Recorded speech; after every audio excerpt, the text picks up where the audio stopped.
욥이 대답하여 이르되 진실로 내가 이 일이 그런 줄을 알거니와 인생이 어찌 하나님 앞에 의로우랴. 사람이 하나님께 변론하기를 좋아할지라도 첫마디 한마디도 대답하지 못하리라. 그는 마음이 지혜로우시고 힘이 강하시니 그를 거슬러 스스로 완악하게 행하고도 형통할 자가 누구이랴.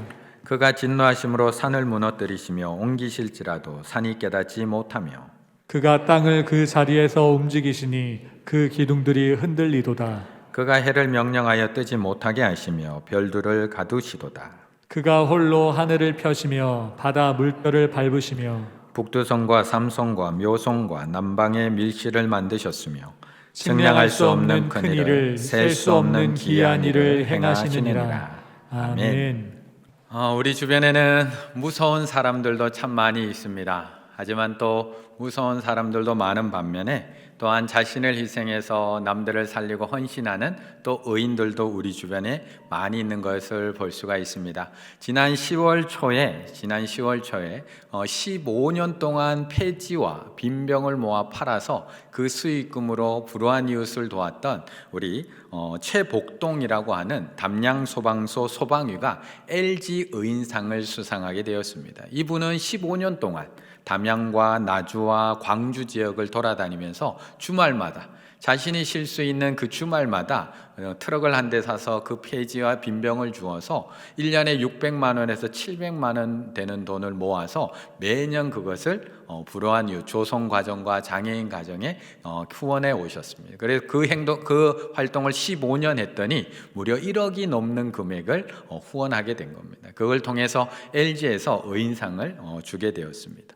그 전달인 9월에는 남한산성에서 김밥을 말아서 팔고 홍합을 쪄서 평생 팔아서 모은 그 평생 그 50년이 넘도록 김밥 말고 홍합 쪄서 팔았던 그 금액 6억 3천만 원을 어린이 복지재단 또한 교회 안에 있는 복지시설에다가 기부를 한 우리 93세 박춘자 할머니가 또한 9월에 LG 의인상을 수상하였습니다. 뿐만 아니라 지난 추석 연휴에는 고속도로에서 교통사고가 난 그 차량을 보고 그냥 지나칠 수 없어서 지나가던 의사가 그 부상자를 구조하기 위해서 달려가다가 다른 차량에 그만 치여서 숨지는 일이 발생합니다. 고 이용곤 원장님이 그래서 의사의인상 수상자로 또한 추천되기도 했습니다. 이처럼 우리 주변에는 자신의 즐거움을 위해서 다른 사람에게 해를 끼치는 악인들도 많이 있지만 또한 자신의 생명을 아끼지 않고 자신의 것을 헌신하며 희생하며 다른 사람을 살려내는 의인들도 참 많이 있다라는 것을 이런 소식을 통해서 알게 되는 것 같습니다. 그런데 우리가 의롭다라고 부르는 이분들이 과연 전체를 다 놓고 봤을 때도 삶의 전체를 다 놓고 봤을 때도 우리가 과연 의인이라고 부를 수 있을까? 저는 그분들의 삶을 폄하하거나 그분들이 지금 한 그런 의로운 행동을 우습게 보는 것이 아닙니다. 분명히 훌륭한 일이고요. 그렇게 할 수 있는 사람 극히 흔하지 않습니다. 하지만 우리에게도 의로운 순간은 있습니다. 누군가가 길에 쓰러져 있으면 내 전화기를 들고 119를 누르고 응급차가 올 때까지 기다려주지 않을 분들 아무도 없습니다. 우리에게도 의로운 순간이 있습니다. 할머니, 할아버지가 무거운 리어카를 끌고 가파른 오르막길을 오르면 다 뒤에서 밀어주실 분들입니다. 그분들이 집에 갈 때까지 어쩌면 잘 에스코트 할 분들도 있을 것 같습니다. 또한 어떤 분들은 외국에 있는 어린아이들이 배고플까 봐 학교 못 다닐까 봐 정기적으로 후원을 작정하시고 지금도 그 일을 하고 계시는 많은 성도님들이 있습니다. 분명히 우리에게도 의로운 순간이 있습니다. 작년인가요? 재작년인가? 저희 딸이 이제 충주에 와서 있다가 이제 성서동에 있는 아트박스를 좋아하거든요. 성서동에 있는 아트박스를 갔다 오더니 저보고 아빠 아트박스 가야 돼 그러더라고요. 그래서 내가 왜? 그랬더니 그 아트박스 옆에 외국인 2명이 요만한 박스에다가 차비가 없어요, 도와주세요 라고 이렇게 한글말로 써놓고 외국인 둘이 이렇게 앉아 있었답니다. 어디 가려고 하는데 차비가 없어서 그래서 저희 딸이 그분들 도와줘야 된다고, 그분들 도와주는데 아빠가 가야 된다고, 결국 그 다음날 그분들 찾아갔습니다. 또 어느 날은 비가 그렇게 내리는 날 저하고 차를 타고 가는데 개 한 마리가 이렇게 지나가는 겁니다. 우리 황금 삼겹살 그 골목에 개가 한 마리 이렇게 지나가는 겁니다. 그런데 우리 딸이 저거 주인 있을까? 주인 없으면 어떡하지? 주인, 아빠 차 돌려봐. 그래서 거기를 몇 바퀴 돌았는지 모릅니다. 그 개 주인 있는지 없는지 확인하려고. 그런데 이렇게 예쁜 마음을 가진 저희 딸이 왜 오빠 앞에만 가면 그렇게 못되고 차가운 딸이 되는 걸까요? 왜 오빠하고만 만나면 그렇게 이기지 못해서 그렇게 싸우게 되는 걸까요? 왜 그렇게 남들에게는 상냥하고 남들에게는 친절하고 남들에게는 그렇게 얘기를 잘 들어주는 제가 왜 저의 아내에게는 항상 변함없이 똑같이 그렇게 잘해주지 못하는 걸까요? 분명 우리 모두에게는 착한 구석이 다 있습니다. 의로운 행동할 때 분명히 있습니다. 나를 희생해서 남을 도와줄 때 있습니다. 하지만 그것으로 우리를 의인이라고 부르기에 그렇지 않다는 것, 그렇지 않은 모습이 더 많다는 것, 우리 스스로가 너무 잘 알고 있습니다. 2절의 말씀 함께 읽겠습니다. 2절입니다. 진실로 내가 이 일이 그런 줄을 알거니와 인생이 어찌 하나님 앞에 의로우랴. 아멘. 욥은 친구들과 계속 논쟁 중에 있습니다. 욥의 세 친구 아시죠? 엘리바스, 빌닷, 소발. 계속 논쟁 중에 있습니다. 처음에는 엘리바스와 논쟁이 시작이 됩니다. 너에게 이런 어려움이 찾아온 것은 네가 분명히 죄를 지어서 이 재앙이 찾아온 거야. 빨리 하나님 앞에 잘못했다고 얘기하지 말고 하나님의 그 재앙 억신 여기지 말고 하나님 앞에 회개해. 그러면 하나님께서 회복시켜 줄 거야 라고 엘리바스가 충고를 해줍니다. 그런데 욥은 이 말을 받아들일 수가 없습니다. 그대로 받아들일 수는 없습니다. 그래서 엘리바스 앞에서 자신의 결백과 억울함을 호소하게 됩니다. 나는 그 정도 죄를 저질렀지는 않았다는 겁니다.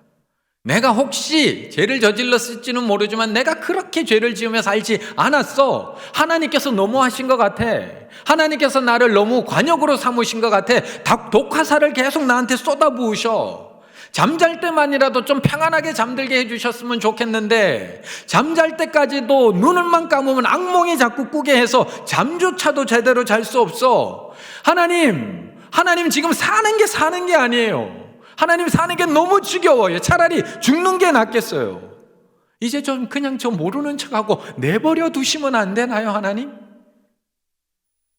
자신의 그 억울함, 자신의 답답함, 탄식 하나님 앞에 토로하고 절규하고 있습니다. 친구가 이렇게 이 정도로 힘들어하면 그냥 조금 기다려줘도 되는데 조금 더 아파하도록 기다려주고 좀 눈물 흘리도록 기다려주면 참 좋을 텐데 옆에 서 있던 두 번째 친구 빌닷이 그 욥이 하는 말을 보고 답답한 겁니다. 자기가 봐도 분명히 죄 때문에 재앙을 받는데 그걸 인정하지 않고 회개하지 않고 그 억울함을 토로하고 있는 욥을 보면서 너무나 답답한 마음에 더 화가 나서 욥에게 강하게 쏟아붓히고 있는 겁니다. 그것이 앞에 있는 8장입니다. 8장 2절에 이렇게 쏟아붓힙니다. 내가 어느 때까지 이런 말을 하겠으며 너 도대체 언제까지 그런 말 하고 있을 거야? 네 죄 때문에 재앙받는데 언제까지 다른 핑계 대고 있을 거야? 어느 때까지 내 입의 말이 거센 바람과 같겠는가? 예전 성경 개역 한글판에 보면 거센 바람, 광풍, 미친 소리 하지 마라 라고 이야기하고 있는 겁니다. 첫 번째 친구 엘리바스의 말을 인정하지 않는 욥을 보며 그렇게 답답하고 화가 난 빌닷이 하나님 욥에게 너의 죄를 인정하고 회개하고 자복하면 하나님께서 회복시키실 거야. 지금이라도 회개해. 그러면 처음은 미약하겠지만 나중은 힘이 창대하게 될 거야. 다시 시작해. 그래서 8장에 보면 조목조목 정말 아프도록 조목조목 빌닷이 욥을 책망하고 있는 장면이 등장을 합니다. 얼마나 논리적으로 증명하는지 모릅니다. 네가 왜 죄 때문에 재앙받는 것인지 알아? 첫째, 하나님은 정의와 공의의 하나님입니다. 동의하십니까? 동의할 수밖에 없습니다. 정의와 공의의 하나님이 어떻게 죄 없는 자에게 벌을 주고 죄 있는 자를 그냥 내버려 두겠어? 하나님은 정의와 공의의 하나님이야. 그러므로 네가 지금 재앙받고 있는 것은 죄 때문이야. 인정하지? 두 번째, 조상들이 이야기하고 있던 옛 조상들의 교훈을 한번 다 펼쳐서 살펴봐. 옛날부터 내려오는 고서로부터 동화책 다 열어봐. 다 인과응보 아니야? 다 찾아봐. 콩쥐팥쥐, 흥부놀부, 헨델과 그레텔, 신데렐라, 뭐 하나 인과응보 아닌 게 있어? 그래서 너는 죄 때문에 지금 재앙받고 있는 거야. 마지막 세 번째, 딴 거 볼 것도 없어. 저 밖에 있는 자연을 봐봐. 밖에 있는 자연 만물을 봐봐. 콩 심은 데, 팥 심은 데, 뿌린 대로. 너 그럼 뭐 심은 거야? 죄 심었으니까 재앙의 열매가 맺혀지는 거 아니야. 지금 너에게 재앙이 온 것은 네가 죄를 심었기 때문에 너뿐만 아니라 네 자식들까지 죄를 심어서 그 일 당하는 거 아니야? 라고 이야기하고 있는 겁니다. 맞지? 인정해. 빌닷 뜻이 논쟁의 아들이거든요. 얼마나 논리가 완벽한지 모릅니다. 자신의 죄를 인정하지 않고 받아들이지 않고 회개하지 않는 욥을 보면서 조목조목 이 모든 재앙은 너의 죄로부터 시작된 거야. 입도 떼지 못하도록 이야기하고 있습니다. 그런데 이 말에, 욥의 빌닷의 이 장황한 말에 오늘 드디어 욥이 대답하고 있는 겁니다. 그것이 2절입니다. 이렇게 대답합니다. 진실로 내가 이 일이 그런 줄을 알거니와. 맞아. 진실로 내가 이 일이 그런 줄을 알거니와. 맞아. 나도 인정해. 인과응보야. 나도 그런 줄만 알고 살았어. 인생이 어찌 하나님 앞에 어려우랴. 나도 그런 줄 알고 살았다는 겁니다. 진실로 나도 이 일이 그런 줄 알고 지금까지 살았답니다. 그래서 나도 그렇게 의롭게 살기 위해서 그렇게 몸부림쳤다는 겁니다. 내 자식들이 잔치만 벌이고 나면 한 번의 제사가 아니라 10명이면 10번의 제사를 드려가면서 그 아이들이 의롭게 살도록, 하나님 앞에 죄 짓지 않고 살도록 내가 그렇게 제사 지내며 의로운 모습으로 살아가도록, 착한 일 하도록 그렇게 몸부림치며 살았다는 겁니다. 자기도 인정한다는 겁니다. 그런데 인생이 어찌 하나님 앞에 의로우랴. 인생이 어찌 하나님 앞에 의로우랴. 하나님 앞에서는 의로운 인생이 없는데, 나는 그렇게 살았지만 하나님 앞에 의로운 인생이 없는데 나나 너나 다 의롭지 못한데, 너희들의 말처럼 내가 인과응보의 결과로 재앙을 받고 있다면 너는 왜 안 받고 있는 거야? 너는 왜 안 받고 있는 거야? 너희들의 말대로 인과응보로 나에게 재앙이 주어진 것이라면 인생이 하나님 앞에 의로운 사람이 없는데, 그러면 저 밖에는 나보다 더 큰 죄를 저지르고 살아가는 저 사람은 더 큰 재앙을 받아야 되는데 왜 안 받고 살아가는 거야? 라고 되묻고 있는 겁니다. 남들 보실 거 없습니다. 남들 볼 거 없습니다. 그 사람 나보다 더 큰 죄 지었고 살아갔는데 저 사람은 아무 일 없고 나만 이렇게 힘들어. 남들 볼 거 없습니다. 나만 봐도 합니다. 나만 봐도 합니다. 우리 스스로 볼 때 우리가 의인인가요? 저를 볼 때 제가 의인인가요? 우리는 내가 했던 착한 일만 생각나겠죠.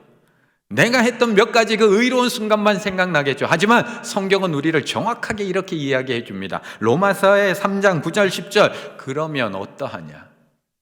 우리는 나으냐? 우리는 나으냐? 우리는 나으냐? 결코 아니라 유대인이나 헬라인이나 다 죄 아래에 있다고 우리가 이미 선언하였느니라. 기록된 바 의인은 없나니 하나도 없으며. 어찌 인생이 하나님 앞에 의로울 수 있느냐? 그렇다면 지금 나는 징계받는 게 맞을까요? 축복받는 게 맞을까요? 그렇다면 지금 나는 재앙이 임하는 게 맞을까요? 더 큰 복이 임하는 게 맞을까요? 그렇다면 지금 너는 죄 때문에 재앙이 임한 거야 라고 이야기하고 있는 빌닷에게는 복이 임하는 게 맞을까요? 재앙이 임하는 게 맞을까요? 그래서 죄인된 우리는 하나님의 징계 앞에서 할 말이 없는 사람들입니다. 너의 말처럼 의로운 재판장이신 하나님 앞에서 의롭지 못한 우리들은 아무리 큰 재앙이 주어지더라도 아무런 할 말이 없는 사람들. 그걸 3절에서 이야기하고 있는 겁니다. 3절 말씀 함께 읽습니다. 사람이 하나님께 변론하기를 좋아할지라도 첫 마디에 한 마디도 대답하지 못하리라. 아멘. 사실 하나님 앞에서는 욥도 할 말이 없고요, 엘리바스도 할 말이 없고 빌달도 할 말이 없습니다. 더불어 우리는 더 할 말이 있을까요? 더 할 말 없습니다. 사람이 하나님께 변론하기를 좋아할지라도, 하나님과 이야기하고 하나님께 따지고 하나님 앞에 옳고 그러니 제가 잘했니 못했니 따지는 거 좋아할지라도 첫 마디에 한 마디도 대답할 게 없다. 입이 10개라도 할 말이 없다. 50보 100보인 우리끼리는 얼마든지 얘기합니다. 너 죄 때문에 그런 거야? 아니야 나 그 정도 죄 안 지었어. 벌 받으면 아니야 난 그 정도 나보다 더 죄. 우리끼리는 얼마든지 이야기할 수 있고 할 말이 많습니다. 하지만 완전하신 하나님 앞에 서는 그 순간, 완전한 하나님 앞에 서는 죄인으로 설 수밖에 없는 그 상황 속에서 우리가 무슨 할 말이 있겠느냐? 한마디도 대답할 수 없다. 그래서 욥은 이 9장 안에서 계속해서 나는 할 말이 없다, 할 말이 없다라고 계속해서 고백하는 겁니다. 12절, 하나님이 빼앗으시면, 하나님께서 나에게 줬던 것을 다시 빼앗으시면 누가 막을 수 있고, 하나님 도대체 이거 왜 뺏어가세요? 도대체 무슨 일 하시는 거예요? 라고 물을 수 있으랴. 물으실 수 있겠습니까? 하물며 내가 감히 대답하겠으며 그 앞에서 무슨 말을 택하랴. 대답할 말이 없다는 것입니다. 죄인인 우리가 하나님 앞에 따질 게 뭐가 있겠습니까? 죽어 마땅한 우리라고 고백하고 있는데 나를 죽이신들 하나님 앞에 뭐가 따질 게 있습니까? 원래 내 것이라고는 단 하나도 없던 인생인데 내 거 가져가신다고 하나님 도대체 이거 뭐 하는 짓입니까? 따질 수 있겠느냐? 돌아온 탕자인 내가 아버지가 종으로 삼든지 자식으로 대우해 두든지 어떻게 대우해 두든지 할 말이 뭐가 있습니까? 그래서 욥도 이 지루한 변론이 끝나는 마지막 42장에 가서까지도 똑같은 고백을 하고 있습니다. 친구들과 수많은 변론을 다 하고 나서 그 마지막에 결론 부분에 가서도 욥은 하나님 앞에 이렇게 고백합니다. 무지한 말로 이치를 가리는 자는 누구이니까? 나는 깨닫지도 못한 일을 말하였고 스스로 알 수도 없고 헤아리기도 어려운 일을 말하였나이다. 다 지나고 보니까 내가 정말 어리석게 얘기했다는 것을 깨닫게 되는 겁니다. 내가 아직도 하나님 앞에 할 말이 많이 남아있는 사람, 나를 정확하게 보지 못하는 사람일 뿐입니다.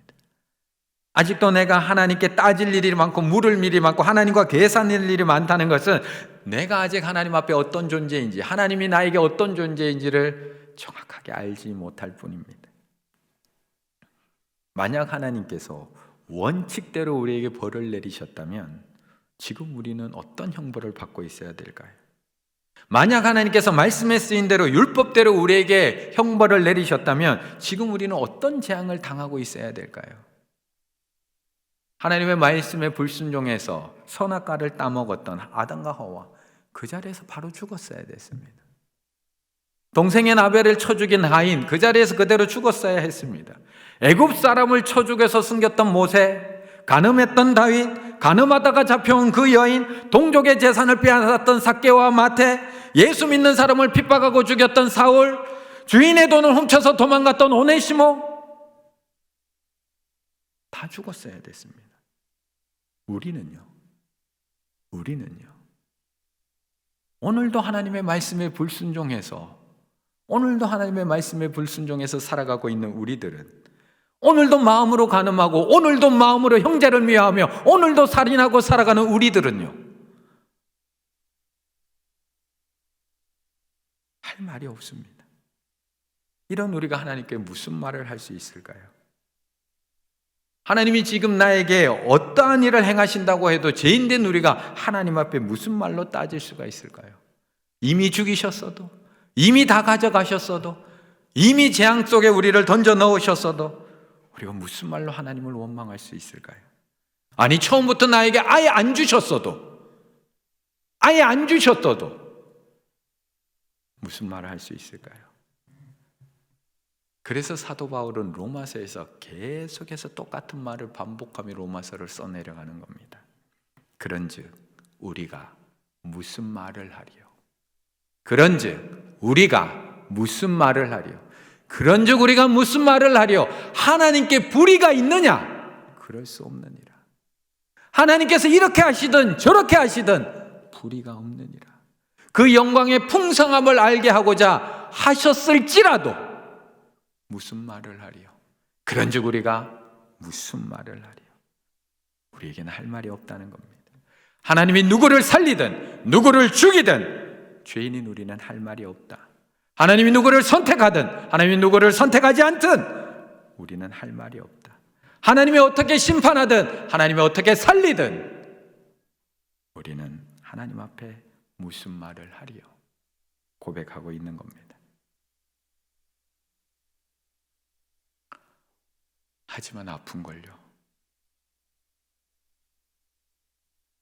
하지만 우리는 아픈걸요. 우리가 하나님 앞에 할 말은 없는데, 죄인된 우리가 하나님 앞에 할 말은 없는데 너무나 아픈걸요. 재산을 잃어서 아프고, 자식이 죽어서 아프고, 내 몸이 병들어서 아프고 슬픈걸요. 우리도 알고 있습니다. 할 말 없다는 거 알고 있습니다. 우리가 무슨 말을 하리요? 피조물 된 우리가 무슨 말을 하고, 죄인 된 우리가 무슨 말을 하고, 우리도 할 말 없다는 거 알고 있습니다. 하지만 너무 아픈걸요. 견딜 수가 없는걸요. 그럼 우리가 할 수 있는 일이 뭐가 있나요? 우리가 할 수 있는 일, 32절 33절 함께 읽습니다. 32절 33절입니다. 하나님은 나처럼 사람이 아니신즉 내가 그에게 대답할 수 없으며 함께 들어가 재판을 할 수도 없고 우리 사이에 손을 얹을 판결자도 없구나. 아멘. 우리는 분명 할 말이 없습니다. 창조주 되신 하나님 앞에 피조물이 무슨 말을 합니까? 토기장이 되신 하나님 앞에 토기인 우리가 무슨 말을 합니까? 재판장이신 하나님 앞에 죄인이 무슨 말을 합니까? 죄인된 우리는 따질 말도 없고 대답할 말도 하나도 없습니다. 그래서 오늘 욥도 탄식하고 있는 겁니다. 하나님하고 우리하고는 차원이 달라서 재판장에 서서 서로 변론할 수도 없는데 더 안타까운 것은 우리 사이에 손을 얹을 판결자도 없구나. 판결자도 없구나. 하나님과 나 사이에 중재해 줄 사람이 없구나. 하나님과 나 사이에 이어줄 사람이 없구나. 판결자, 야카으, 중재해 주는 자, 판정하는 자. 하나님과 나 사이를 중재해 줄 사람이 없음을 욥은 안타까워하고 있다라는 것입니다. 사실 우리도 욥과 똑같이 하나님 앞에 단 한마디도 할 말이 없는 사람입니다. 원래 내 것이 없었는데요. 규칙대로 했으면 벌써 죽었어야 되는 사람인데요. 종으로라도 받아주신 것만도 감사해야 되는 사람들인데, 오라 나는 공고한 사람이라 이 사망의 몸에서 누가 나를 건져내랴, 이 탄식밖에 할 수 없는 사람인데, 그런데 우리가 오늘도 이 자리에 하나님 앞에 담대히 나올 수 있는 이유가 뭔가요? 그런데도 오늘도 하나님 앞에 우리가 하나님 저 아파요, 저 힘들어요, 하나님 저 좀 구해주세요, 저 좀 건져주세요라고 하나님 앞에 당당하게 기도하고 간구하고 부르짖을 수 있는 이유가 무엇인가요? 하나님 저 왜 이렇게 힘들게 하시는 거예요? 왜 저에게 이렇게 화살을 쏘시는 거예요? 저 좀 그냥 내버려 두시면 안 되나요? 하나님 앞에 원망하고 따지고 있지만 하나님께서 이 부르짖음을 다 들어주시는 이유가 무엇인가요? 요한일서 2장에서는 그것을 이렇게 이야기하는 겁니다. 나의 자녀들아, 내가 이것을 너희에게 쓰면 너희로 죄를 범하지 않게 하려 함이라. 하지만 만일 누가 죄를 범하여도 아버지 앞에서 우리에게는 대언자가 있으니, 대언자가 계시니 곧 의로우신 예수 그리스도시라. 이것 때문에 우리가 이 자리에 나올 수 있는 것, 이것 때문에 예배의 자리에 나올 수 있고, 이것 때문에 기도할 수 있고, 이것 때문에 부르짖을 수 있고, 이것 때문에 하나님 앞에 탄식할 수 있는 이유, 예수 그리스도. 나는 안 의롭지만, 나는 죄인이지만 의로우신 예수 그리스도, 그분이 대언자가 되시기 때문에 나는 비록 죄인이지만 하나님 앞에 당당하게 간구할 수 있고, 당당하게 기도할 수 있고, 당당하게 부르짖을 수 있고, 당당히 외칠 수 있는 거. 우리에게 어디에서 이런 용기가 생긴 걸까? 예수라는 책에 보면 그렇게 용감해질 힘을 어디서 얻을 것인가? 우리가 그렇게 당당해지고 용감해질 힘을 어디서 얻을 것인가? 예수님은 바라보면 된다. 당신이 그분과 함께 있는데도 용기가 필요하지만, 당신이 예수님과 함께 있음에도 용기가 필요하지만, 그분이 당신과 함께 계시는 데는 더 크고 무한한 용기가 필요했다.